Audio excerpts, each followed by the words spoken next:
m'appelle Sébastien Lehens, je suis médecin en formation en pédiatrie et j'entame une recherche sur le bilan génétique dans les maladies rares, notamment dans les maladies neurodéveloppementaux chez les enfants.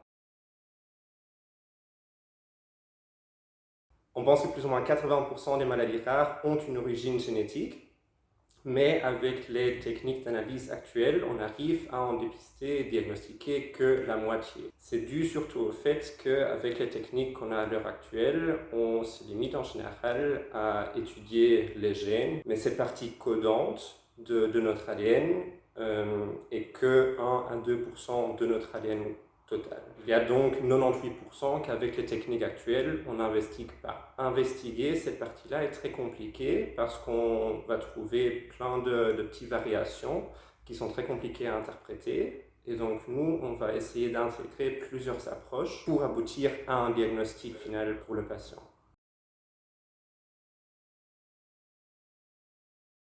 L'importance d'avoir un diagnostic génétique précis dans des maladies rares, c'est que de un, ça peut permettre de mieux adapter la prise en charge.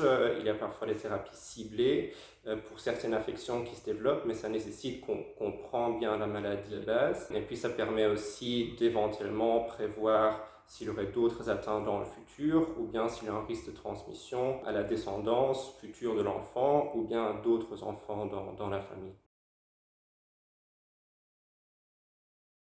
On prend 70 patients atteints de maladies rares, d'affections neurodéveloppementaux, chez qui le bilan génétique de base n'a pas permis d'établir un diagnostic. Et en utilisant donc ces techniques d'intégrer le séquençage d'ADN, de méthylation et le transcriptome, on essaye de trouver un diagnostic pour ces patients. Donc l'âge des patients, ça peut être très variable, ça peut être des tout petits enfants qui ont 1 an, 2 ans, et ça peut aussi être des enfants plus âgés qui ont 10, 12 ans. Je dis souvent en plus, ça fait de nombreuses années qu'on cherche un diagnostic. C'est les enfants qui sont suivis à l'UDERF, qui ont bénéficié d'un bilan génétique initial à l'UDERF, et donc les enfants qui ont un phénotype, qui ont une présentation clinique qui est évocateur d'une origine génétique, mais sans qu'on puisse vraiment identifier quelque chose, eux, ils vont bénéficier de ces recherches innovantes pour trouver leur diagnostic. Mon travail est plutôt un travail d'analyse de données. Donc, je rencontre le patient pour lui expliquer en quoi ça consiste, quel est le bénéfice éventuel.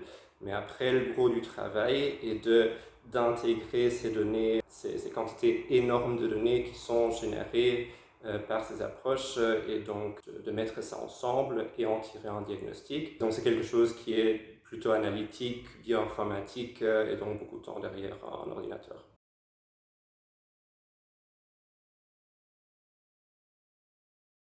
Donc vous pouvez nous aider en faisant un don au Belgian Kids Fund pour permettre à d'autres jeunes chercheurs comme moi de faire aussi de la recherche pour aider nos patients.